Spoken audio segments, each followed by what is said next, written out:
Y do we need to classify elements. Elements को क्लासीफाई करना ज़रूरी है, क्यों? या हम लोगों को एलिमेंट्स को क्लासीफाई करना पड़ा, ऐसा क्यों?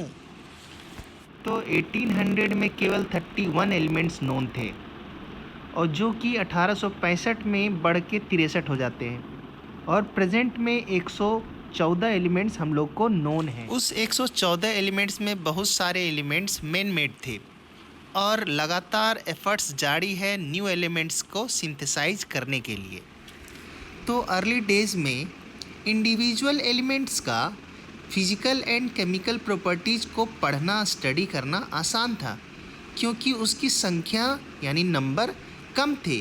तो अलग अलग एलिमेंट को हम लोग इंडिविजुअल स्टडी कर समय के साथ नॉन एलिमेंट्स के नंबर में संख्या में सिग्निफिकेंट इंक्रीज हुआ।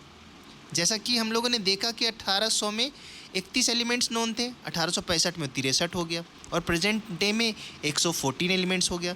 तो नॉन एलिमेंट्स के नंबर में सिग्निफिकेंट इंक्रीज हुआ, जिसके कारण सारे एलिमेंट्स के केमिस्ट्री का इंडिविजुअल स्टडी करना मुश्किल हो गया।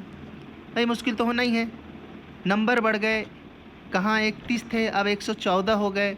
अब अलग अलग एलिमेंट का, हर एलिमेंट का अलग अलग स्टडी करना, सारे का फिजिकल और केमिकल प्रॉपर्टीज़ को पढ़ना, उसको समझना, उसको याद रखना बहुत डिफ़िकल्ट हो गया। अब एलिमेंट्स तो थे ही, उसके साथ ही साथ उसके इनन्यूमरेबल कंपाउंड्स भी हो गए। अब सारे उन इनन्यूमरेबल कंपाउंड्स के इंडिविजुअल स्टडी करना, उसके केमिस्ट्री को जानना, पढ़ना, समझना बहुत डिफ़िकल्ट हो गया। इसीलिए हम लोगों ने क्लासिफिकेशन ऑफ एलिमेंट्स को किया। और क्लासिफिकेशन ऑफ एलिमेंट्स को करने का एक और कारण ये भी था कि एलिमेंट्स जो एग्जिस्ट करते थे वो हमेशा क्लस्टर में एग्जिस्ट करते थे और क्लस्टर में एग्जिस्ट करते थे, एक ग्रुप में एग्जिस्ट करते थे, जो कि एक similar kind of behaviour show करते थे, चाहे वो फिजिकल प्रॉपर्टीज़ हो या केमिकल प्रॉपर्टीज़ हो।